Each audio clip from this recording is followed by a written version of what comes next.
Welcome back to more XCOM 2 War of the Chosen. Last time we did a pretty edgy mission where we stole some alien supplies and almost lost Constantinus, and we did lose the Dark Artillery Lord. Then an easy mission where we rescued a scientist who is now working for us. And finally we did a mission with the B team using some of our inferior operatives to give them experience, and it actually went surprisingly well. And the reason we did that was to save our higher quality operatives for right now, because we are going to attack the Chosen base and try to remove the Chosen assassin from the game permanently. To kick things off, we blow a hole in the roof of the base and throw an elite team inside to see what we can see.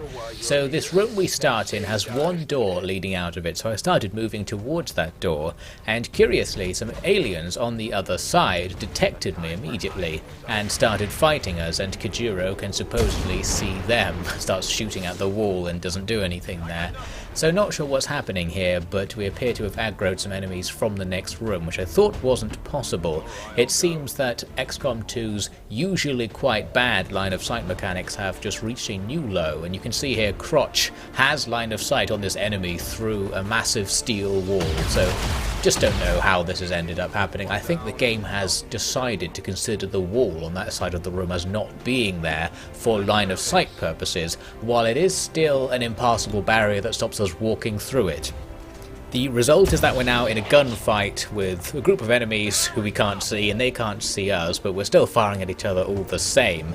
And the door in between us kind of turns into a ghost for a bit here during the fight, to perhaps represent that we can in fact see each other. The game seems to in some way be acknowledging it.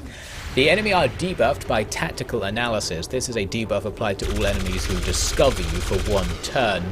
Or if you discover them, I think it is specifically. If you discover enemies during your turn, the enemies are debuffed in such a way that they can only take one action during their turn. That means that brute that charged us can't attack us and is now just standing in front of us, so that's pretty lucky. Then another alien pod is aggroed in. This time the line of sight stuff's getting even worse. They're aggroed from the room off to our left. This room we can't even access. We have to go through two other rooms to get to it, but they can still see us through the wall. So we're effectively being outflanked by enemies that we just can't access in any way. Pretty annoying. At least that brute went right down since he was just standing there ripe to be shot, and from the first pod that was aggroed in, there's actually just a purifier left, so we've effectively defeated them by just blasting them with everything very quickly. Didn't even bother shooting that purifier right away because it was such a low priority target. I think I did eventually. What I tried to do was use saturation fire with Constantinus, because once again we've put enemies sort of in a line, so there's a chance to hit lots at the same time. Didn't do that much, but we did remove Overwatch from the mech at the back there, so now we can safely move around without them seeing us through the wall or what have you. In the alien turn, Spooky Sam gets a nice through the wall shot through like 4 different walls at the same time, I think, there to shoot someone in the room diagonally across from us, an Advent officer who was taken down to low health. That officer ended up standing next to an explosive barrel, and that's going to be pretty handy for us because you can shoot environmental objects with a 100% chance to hit, so shooting the explosives kills the Advent officer without us having to actually try and get a hit on him properly. Now we're just left fighting through the wall once again, so we'll just shoot them with everything. We can't outflank the enemy, we can't use our grenades because the wall is impassable, so we can't clear their cover or anything. We're effectively left just rolling the dice on not particularly high chance to hit shots, and hope that we'll hit them eventually and they won't hit us in the meantime. We've got many more guns than they do, so in a pure luck contest we should be able to win. After a few shots I do manage to take down a stun lancer using Todo Takehisa here, and that left just a mech who had Constantinus in suppression. However, Constantinus has the ability Hail of Bullets. This allows you to use 3 ammunition blocks at once to guarantee your next shot hits something, and that basically breaks all of the debuffs from suppression, so we can just unsuppress him through his own action there. I sent Arakamani around to that other room to try and pick up some loot from the downed enemies, and that triggered some more enemies to attack through the wall, of course, yet again. This time it's some chrysalids in this strange chamber. They're going to start running at us, but they'll have to run through a few other doors to get to us, so it's actually nice to aggro them like this, because now we know they're on the way, we can just set up to receive them. They can only attack with melee attacks with their claws, so the fact they can see us through the wall doesn't really help them. However, while setting up, I did actually trigger another alien pod to attack us, so making things hard for myself here by going too far forwards. In this case actually though, we can use Nariko's rocket to hit everyone in that pod at once with its nice wide area of effect. So we'll do just that to get this fight started in a very nice fashion. One enemy killed immediately, and the rest losing a load of health, so now they are ripe to be killed. The ever reliable Crotch steps up to remove the robot, so now no annoying mortar attacks coming in from that. Then we use Prole Hunter's grenade to further damage these enemies, and he's got various perks now that make his grenades better, so he's actually able to kill both those enemies with that shot, and that first pod is just gone. Very nice. Now Spooky Sam can use a kill zone on the door through which those chrysalids have to come, so we'll get a load of extra Overwatch shots on them, and Kojiro can start off with her attack by shooting through a couple of walls and hitting the first one, not killing it unfortunately. So now we really can exploit the fact that these walls are see-through. Since, as I said, the enemy can't attack us through the wall with their melee attacks, we're going to get extra shots on them that we wouldn't normally have got. And since they have to come at us from a specific angle, the kill zone is particularly effective, with Spooky Sam taking multiple shots, although he kept missing them, probably because he can't actually see anything in real life. I like to think that's why anyway. Constantinus disappointing us too with another miss there, so that enemy is actually getting pretty close, but it doesn't have enough movement to get close enough to attack us, so now it's just nice and vulnerable. Another Chrysalid comes in, and this time Spooky Sam actually is going to get a hit on one and get a kill. I think there might have been one or two more, but we overwatched them down, and that last one that got close to us can just be annihilated with a point-blank range attack. So now with that done, we have to go into the room that those chrysalids came from. This is a teleporter room that will lead us to where the Chosen is hiding. So this wasn't actually the Chosen base, it's just a base, and the teleporter leads us to their super secret, even more secret base that we're now going to attack. We get everyone to stand on the teleporter pad, and then we press the button, or whatever this is, activate the gate. They really should have put some security on it so us pesky humans couldn't come and just use it to get into their secret base, but I suppose they didn't think about passwords or what have you. So now here we are, inside their base in an unknown location. I'm going to use our Reaper's Shadow in order to make him invisible so that we can move forward and just take a look, because I remembered from playing the game previously that usually there are enemies hanging around in this room. So we trigger the first pod of enemies. It was just 3, so nothing really to worry about. I think the crazy mod feature of adding more enemies doesn't affect the pod that spawns in this room because it's fully scripted or something. It's not affected by the mods. So it's actually going to be pretty easy for us to take them down because of the extra damage. So one goes down to being shot with a chain shot there. That was an attack that allows you to attack twice in the same turn with a lower probability to hit. A grenade, and I think a pistol shot as well, brings down one muton. Crotch shoots the other muton in Overwatch, and really we just got through them without any trouble whatsoever. So now we just move up towards the other end of the room, and this is where the Chosen sarcophagus is located, and once we're close to it, it causes the Chosen to bother to actually try and stop us from raiding her base. So she teleports in and trash talks us for a while, effectively. Just sits there saying how we're going to die, and eventually the fight actually begins. Now the problem we'll have here is that she's spawning very close to us, and we're not going to be able to use that camera trick to see where she is, because she disappears immediately and goes somewhere, but we don't know where. And since this Chosen happens to be immune to Overwatch due to a randomly generated perk for herself, we can't really defend against this situation. We just have to hunker down and take a hit in order to reveal the Chosen, and Arakamani is the one who does that duty, losing loads of health, but because he's a really high rank, he can take such damage, although he is dazed, so now can't use him for a bit. The Chosen also spawns 3 troopers, and I did have a couple of guys at the back on Overwatch, so we'll get a chance to shoot at these guys. Spooky Sam takes 1 trooper out of the equation for us. Kojiro just not as good. He can't manage it here.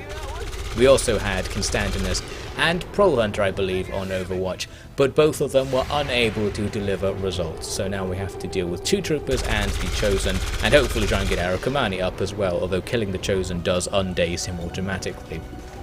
First I'm going to get Crotch to move up and outflank one of the troops and just kill him. That's no problem since we can kill them in one hit, especially with the critical helping out because these guys do have extra health as we've seen previously from units the Chosen spawns. Kajiro at the back makes better use of himself now, getting a hit on the Chosen and doing a decent amount of damage to start things off. Next I'm going to move Narako up, first of all to grab some loot that's on the ground, but I can also move to a position that happens to outflank the Chosen to give us a super high chance to hit. I think I end up here with a 100% chance to hit in fact, and there's a decent chance to critical as well. We need the critical to actually kill the Chosen with this shot, but we don't get it, so we still have to find someone with a decent chance of hitting her in order to avoid her getting an extra turn. We want to kill her immediately basically, and we did have Takahisa Todo who can get a decent chance to hit and even does bonus damage because this Reaper has another randomly generated perk which makes her weak against Reaper attacks for some reason. So that gets the kill, but the Chosen still isn't dead because she can still regenerate as she was doing previously, and now we know how she's regenerating. It's this weird thing at the back, it somehow restores their health, so all we have to do is attack it. We can use the chain shot ability again here with Constantinus. That's the one that gives you 2 shots but with a lower chance to hit. However, as mentioned earlier, when you shoot things in the environment, your chance to hit is always 100%, so we can completely counter the downside to that ability and just do loads of damage at once, so that's pretty nice. Now, while the turns progress, while you're trying to destroy this sarcophagus, as I think it's called, the enemy will just spawn in reinforcements all the time, so the fight is going to slowly ramp up here. First, a Spectre, a Lancer and a Trooper join the fight and take their time about getting to cover. Then they spawn some more stuff in the same place.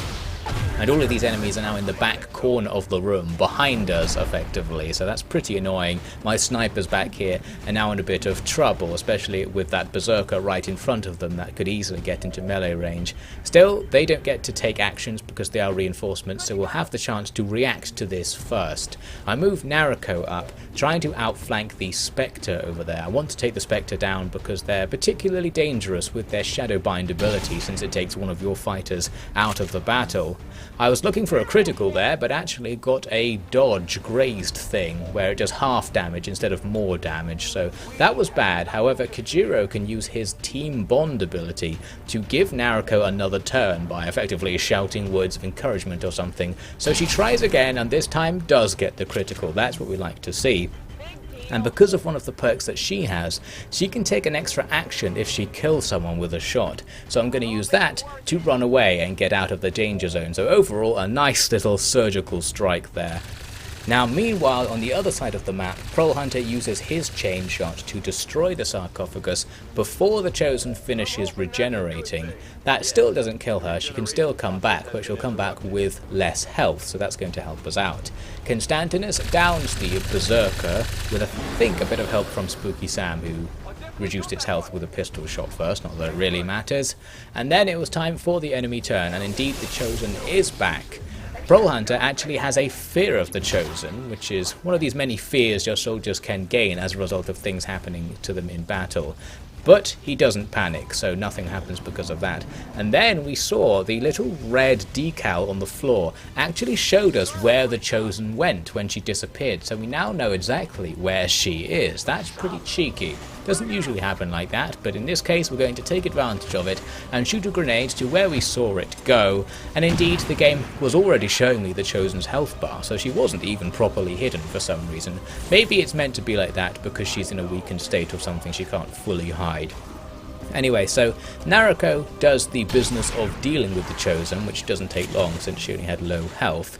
I thought we'd then have to go back and fight all those enemies, but apparently not. Killing the Chosen froze the game for a while, then it eventually played a cutscene where the Chosen kills herself and the sarcophagus explodes. So that's all good news for us, and that actually counts as ending the mission, even though we were under attack by the enemy, and one of the enemy mechs was actually suppressing Spooky Sam. You can see they're still firing at us, but our team's just had enough. We're even going to be so brazen that we'll set up here for a group photo while the shots are still going. We just have no respect for the enemy anymore after this resounding victory. So very good work to our crew, no deaths, and one of the Chosen is now removed.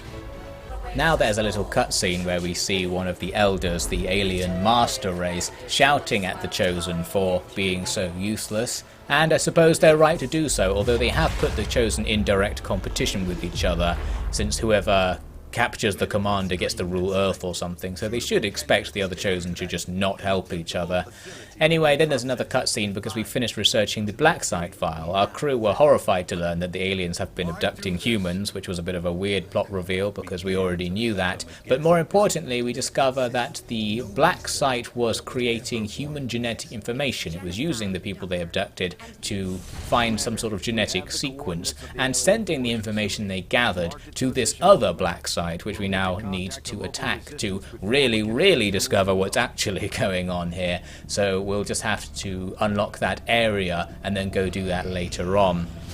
For now, we've got another mission that comes up right away. A retaliation is going on. We need to go save some more civilians. And the issue we'll have here is that many of our best operatives are now wounded or tired after that recent Chosen mission.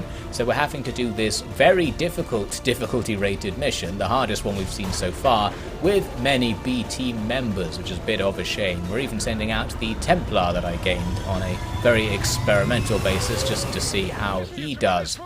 So we spawned and took up position around where we started, and immediately the aliens were on us. There were some mutons right next to us, in amongst all those civilians who fortunately they're ignoring for now. Other civilians elsewhere aren't going to be so lucky. Some more mutons just taking someone out in the background there. At least the enemy are generously only killing one civilian per turn, so that is good of them.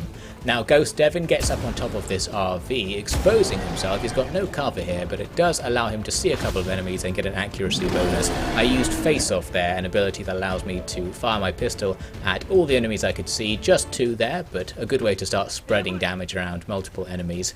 Now I moved a new operative, Jeanne d'Arc, from Tapestry of Truth into some heavy cover, and that unfortunately triggers a distant enemy pod to aggro onto us, and now there's a load more enemies joining the fight. This is just what we don't need on a fight where the difficulty is very high, tons of enemies swarming us, so we'll just have to bunker down and see what we can get away with here. Mary moves up to fire at the Berserker and gets a critical hit, so it dies instantly, so that's pretty nice. Now we're going to be saved from being charged by that guy. WotC can move up into heavy cover as well on our right side. The cover is a gas tank that will explode if it gets hit, so it's not the best cover, but maybe the aliens won't think of that. They tend not to shoot at environmental explosives in my experience. And on the topic of explosives, there goes a purifier with a nice boom. Not that that really helps us, since that purifier was unlikely to do anything harmful to us. Now a faceless appears, and it's actually the civilian that was right next to Joss, so that's annoying. It can't act right away though, so we'll get a chance to fire at it. A muton charges forwards, and we get a few Overwatch shots on it. Lots of misses from both Jeanne d'Arc and our Templar, then Big Boy at the back downs it with his pistol. So that's all well and good, avoided some damage there. Another muton moves up. I thought I was in trouble, but it actually shoots backwards at a civilian we can't see. So this is nice. The civilians are tanking the shot that would be probably killing many of my operatives in one hit. So very grateful that the civilians are here. Now OfficiallyDevin, or WotC I should say, is going to save us here with a cheeky move. First I'm going to use Lightning Hands to take a free attack on the nearest muton, damaging it but not killing it. Now I can switch back to my sniper rifle and fire at the mech that was aggroed in. I've got a 100% chance to hit because they're always so easy to hit, and I have a chance to kill it with one shot, and indeed we do. That triggers his death from above ability that allows him to take another action after getting a kill against something you're above. So now I can fire my pistol again at that muton, getting another hit and taking it out. So WotC really evening the playing field out there. Several powerful enemies brought down. Lord of X puts a grenade forwards that removes the cover from the next muton and stops him from suppressing Jeanne d'Arc nearby. WotC deals with the faceless with a shotgun blast to the face. Easy enough. Now it's up to Big Boy to fire at the muton who now is exposed because of the lack of cover. Chance to hit wasn't that good because Big Boy's not that good himself, and mutons I think count as being slightly in cover all the time. Many of the aliens have that ability, but as you can see, we did get the hit. Now a priest in the distance gives some sort of super buff to a stun lancer, meaning he now has a gigantic shield. He's got basically double the health that he usually has, and that lancer just runs at us dodging Overwatch shot after Overwatch shot. Not very nice. Finally, he's going to end up right in amongst us. We got a hit on the shield there, but that doesn't really help. Then the game kind of froze for a bit. I think it was deciding what to do, but you can see that Joss's health has been reduced, so it knows it wants to hit Joss. It just couldn't quite process actually doing it. Finally, the animation does play. We've taken a substantial hit, tons of health lost there. Next, we get a new pod aggroed in, just to make things harder. On our right this time, lots of civilians for them to hopefully be distracted by there, because we really need to get the pressure off ourselves. That stun lancer's in a pretty vulnerable position, so we can put a load of attacks on it to get rid of him now. Ideally, I would kill the priest, but he's too far away. Killing the priest would probably remove this guy's buffs. So I use my Templar's melee attack there. The melee attack has a special trait that allows you to move after you use it, basically, so we can use it and then run away. Normally the melee attack isn't very good because you have to run up to enemies and that can trigger a pod that's behind them, but in this case, when the enemy are among you, it actually comes in handy, so well done to that Templar. And now we can finish off the stun lancer with some point blank range shooting, luckily not blowing up the petrol station we're standing in there. Now we're going right into the next part of the fight because the next pod has already aggroed onto us, as we saw, and Mary can start things off well by shooting a rocket in amongst them, surgically selecting the location to not hit a civilian but hit enemies. We kill one and damage another. We also removed its cover, and that allows Joss Arton to take a no cover shot. Not the best chance to hit because it's too far away, and we actually only got a grazing hit, but that was enough to get a kill. So those two enemies being removed now evens the odds quite a lot there. One more stun lancer runs at us, GhostDevin gets a grazing hit with Overwatch, and then he lances our Templar, who dies immediately, or he goes unconscious immediately. He's dead for the purposes of this battle, but unconscious party members come back. It's a little bit like the bleeding out mechanic, only you don't have to do anything about it, so we'll just leave him lying on the floor, and as long as we don't lose the battle, he'll come back later, and we can easily deal with that stun lancer, of course, by just outflanking and shooting him.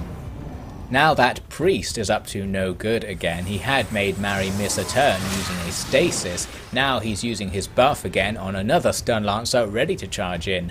Plus he can make an attack. He has Mary outflanked where he's standing there and he gets the hit, so she loses a load of health. Then a shield bearer appears from the fog of war, probably explaining why everything has shields on it, of course. Big Boy misses the Overwatch shot, but the shield bearer also has Mary outflanked. Gets the hit, it's critical, Mary dies. That's just what we didn't need, our highest ranked operative on this mission going down. A berserker runs in, GhostDevin takes off 10 health with a nice Overwatch shot, then Joss Arton shoots the thing in the face, probably before it tore him apart. He was on low health, so he would have died if he'd been attacked. That was a bit of luck, but the loss of Mary is very bad indeed. Now we can start to take our revenge. Nagako moves up on our left to outflank the priest and gets a hit there, starting our process of killing him. That purifier gets killed as well pretty easily.